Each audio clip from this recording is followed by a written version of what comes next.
St. Mary Netherton Daily Chronicle, Evening Edition, January 25th, 1926.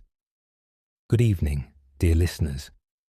Edmund Pruitt, addressing you as the village clock strikes 6 on this Monday, which has brought the first stirrings of activity to our snow-quieted community.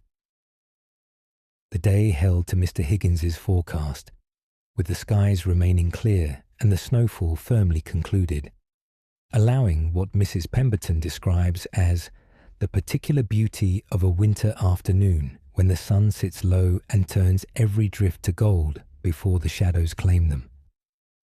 The cold persisted throughout, preserving the white covering across lanes and gardens, though the anticipated warming trend remains expected to arrive by tomorrow morning. In matters of village observation, considerable progress has been made toward reopening our thoroughfares. Several gentlemen and a willing contingent of older children devoted their afternoon to clearing the paths connecting the High Street to the church and Market Square, their combined efforts allowing tomorrow's anticipated return to regular commerce. Constable Porter expressed appreciation for this neighbourly industry, noting that the work was accomplished with the good spirits and ready cooperation one expects from St. Mary Netherton. The tea-room drew a modest but grateful custom of residents who had ventured forth on necessary errands. Mrs. Hartley reports that her barley broth with oat bread proved most welcome. Watson took up his position near the service counter by early afternoon, observing the reduced but steady patronage with the attentiveness the establishment has come to rely upon. The cat appeared to regard the day's unusual quiet as an opportunity for particularly thorough supervisory inspection of the premises. The day's suspension of lessons found purposeful occupation among our younger residents. Miss Caroline Fieldstone and Miss Camille Harrison delivered portions of barley broth from the tea-room to neighbours unable to venture forth, including Mrs. McGillicuddy and Mrs. Blackett.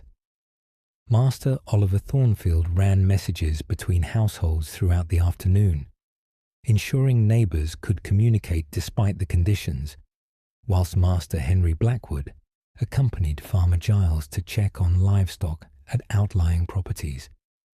Miss Arabella Willoughby read aloud to Mrs. Biddlecombe for the better part of an hour, keeping the widow company by her fire.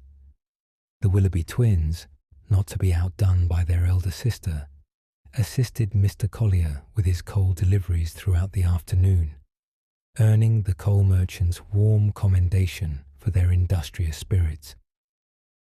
Mrs. Hartley, whose tea-room served as something of a gathering point for these efforts, noted with evident satisfaction that not a single act required prompting from any adult.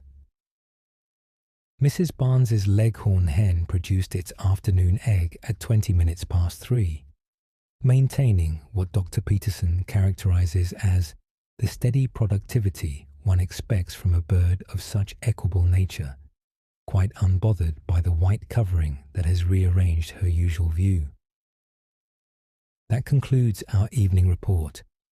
This is Edmund Pruitt bidding you good night from St. Mary Netherton, where Monday draws to a close with paths cleared, the village children having tended to their neighbours quite of their own accord, and the promise of warming weather bringing tomorrow's return to ordinary village life.